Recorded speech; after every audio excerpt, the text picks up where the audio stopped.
News Radio 700 WLW. According to a research done by Pew, which is a major research company, 31%, only 31%, expressed a great deal or a fair amount of confidence in the reporting that's done by the news media. And over 20% are now turning to news influencers for information, most saying creators, quote unquote, help them better understand current events and civic issues. Who are news influencers? Talk show hosts, maybe. People that appear on social media, TikTok and X, probably. And podcasting, Joe Rogan, most definitely. And little by little, it is eroding the trust that Americans have in the networks, the affiliates, and it filters down to the local level. It's really disturbing on a number of levels, but it's there. And it's even higher when you factor in people who are younger. Gen Z, for example. 37% say they turn to influencers for news, not traditional media. Traditional media has kind of done it to itself. So what's going on here? Can traditional media right the ship, or is the ship sunk as opposed to sail? Scott Baradell is an expert on branding. He has just written a book, Trust Signals, Brand Building in a Post-Truth World. And I wanted to get Scott on because I think the brands, MSNBC, CNN, ABC, NBC, CBS, they have all taken major hits. So it's great to have Scott here to lend his expertise. Scott Baradell, how are you on this glorious Saturday? I'm doing well, thank you. Yeah, what is a post-truth world, by the way? Well, by my definition of a post-truth world is not a world where there's no truth, but where there's no consensus of what truth is, in the way that we used to have when, we had our three major networks and their major newspapers, and kind of the version of what truth was filtered through them. Now it's splintered across so many different sources and so many different points of view that it's hard to get at what truth is, and many people have different ideas about what the basic facts of the day are in terms of the news. Yeah, I mean, that's it. Whatever we were told by ABC, CBS, NBC back in the day, that's what was, I guess, taken as gospel. Perhaps there was a contrasting opinion that was offered in some of those pieces, but it was like, okay, well, that's what happened. Now, as you mentioned, truth is splintered all over the place. And so finding truth, I suppose, it's difficult, but it lies out there somewhere, doesn't it? Well, yes, but what that truth is going to be different for different people.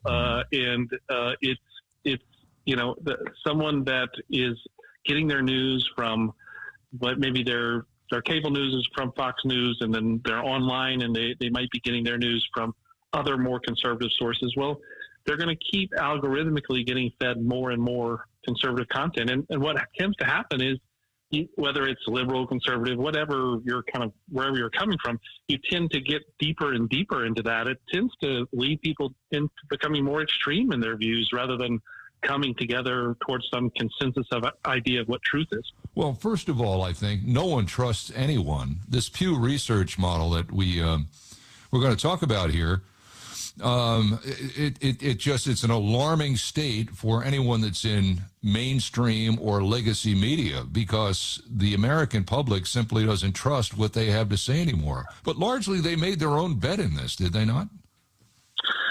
Yeah, for sure. And it's only gotten worse and worse. I mean, you could trace back, we talk about the rising, influence of folks like Joe Rogan and these social media influencers, but trace this back to Rush Limbaugh. Trace it back to the 80s, when there was a conservative reaction to what was those three networks in the mainstream media that, hey, I'm not sure that I agree with what's being presented as truth. And Rush Limbaugh was, you could call him the original influencer in that way. He took the news that was being reported by AP and other sources, but he put his own take on it. He said, you know what, this is what I think about it. And that's only splintered and grown into a million different voices like that today. And now Elon Musk is famous for saying, you are the news. In other words, you are the people that can decipher yourselves as to what's true and what's not true, which is great, but in a sense a little dangerous because, okay, I'm the news, I figure it out, but what I'm figuring out may not be the truth, right? Absolutely right. That's absolutely right. I mean, if I could just put it take it out of a political context for a minute. My wife, Maria, she's a big influencer in home baking, right? So she knows that audience really well. She's not an expert in everything, but she knows home baking.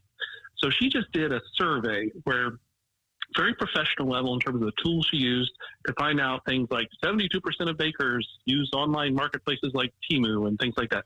So she takes the survey. She has tools that used to be only affordable by professional news outlets. And she knows home bakers better than most traditional news outlets would.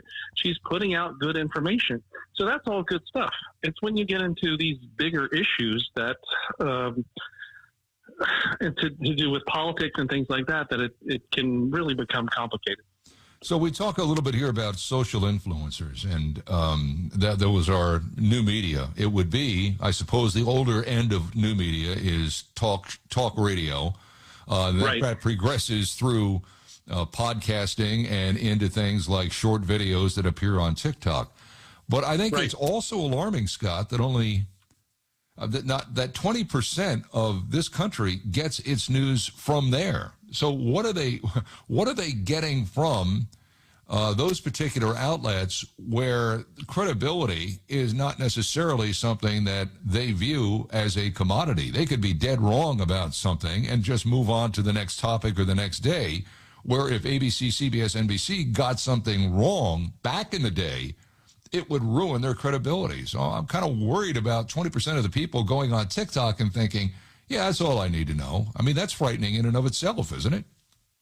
Well, it's definitely something we need to be concerned about. I mean, ultimately, these influencers have to maintain an audience, and you hope that if an influencer is putting out information that's not credible, ultimately they're going to pay a price for that. However, we all know that there are influencers out there that peddle conspiracy theories and things like that that aren't based in fact, and the fact that they peddle in these conspiracy theories makes them more popular, not less popular. So it's you're gonna get the kind of quote unquote news that you want as an audience, because there's always going to be someone out there to provide it. Yeah, you don't want information, you want affirmation. You want what affirms your belief, and that's a problem too, right?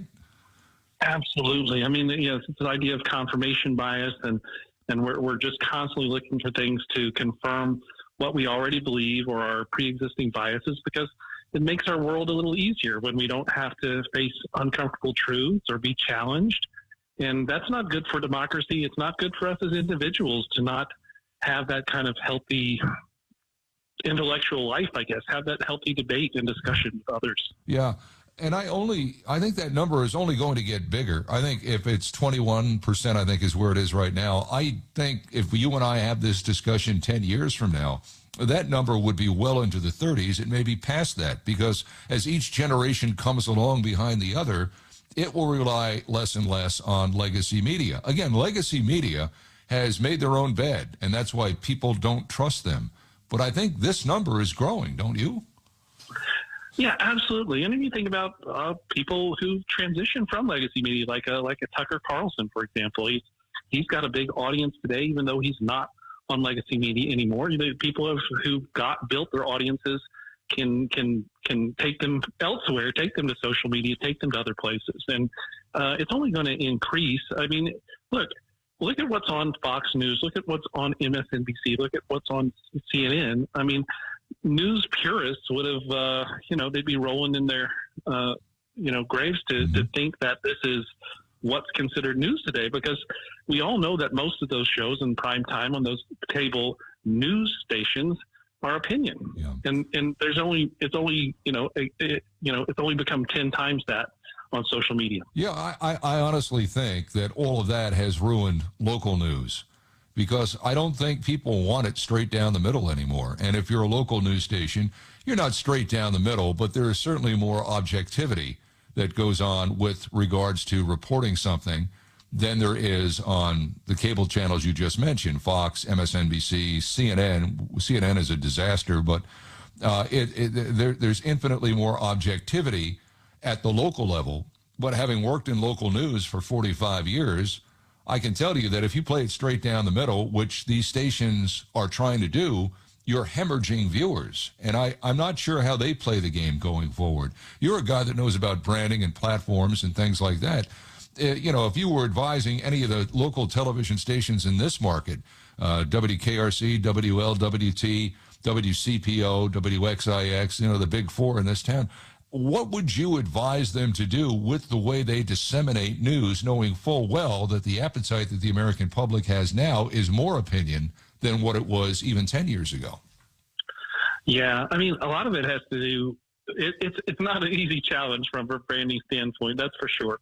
I would say a lot of it has to do with the format in which news is delivered. I mean, that's a big part of it. People are wanting quick takes, things that are short. They don't want to go into the same level of depth on any topic as they used to. They just kind of want quick takes and quick answers. In terms of a point of view, strong points of view are things that people want. You're playing it down the middle, as you said, and that's the way I started out in my newspaper career many years ago. You'd have a liberal and a conservative, working together on a story. Mm-hmm. There'd never be conflict over it because you all were trying to get to the truth. You're trying to get to an idea of what actually the story was. Today, it starts with the point of view, and you have the facts kind of line up behind the point of view you think that your audience wants to hear. And I don't know that there's, I think there are more and less honest ways of going about that. But the idea that you can just kind of report on city council meetings and school board meetings and things like used to be the case, that's gone with the wind. That's not around it. Yeah, I think you're right. Scott Baradell, expert on trust, the author of Trust Signals, brand building in a post-truth world.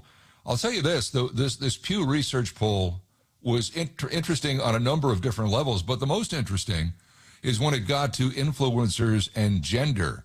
There are more male influencers that are out there than female influencers. TikTok is pretty much 50-50, but other things like Instagram, X, Facebook, YouTube, it's a male-dominated world out there. I'm just thinking, if I'm a woman and I'm thinking, I would like to have my voice heard, I would like to put myself out there in some way, shape, or form to be a quote-unquote influencer, I would think the time is ripe right now for a female to do that. Males have it now, but there's a wide swath that's open here for females.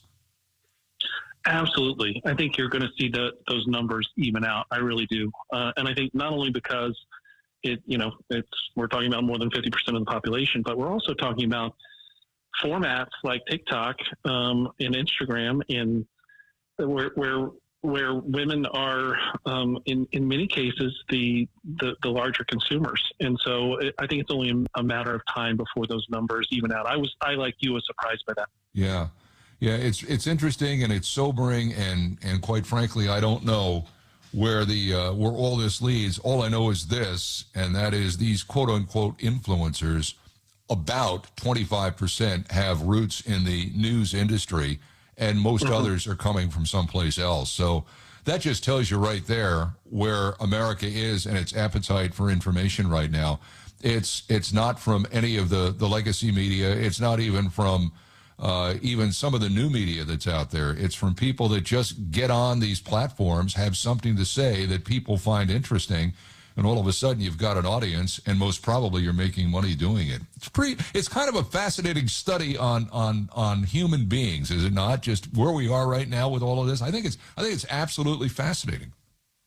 Yeah, it certainly makes me feel like an old fogey, but I'll tell you, because, like, for example, things like journalistic ethics, which were so important to me growing up and in my career, and people look at these ethical standards that traditional journalism organizations have had, and they think it's a joke. And the quote unquote traditional news organizations today, they don't observe these ethical standards either. It's like, it's when you don't have kind of a true north of how you are supposed to get at the truth. It's another reason why we're living in a post-truth world. Yeah.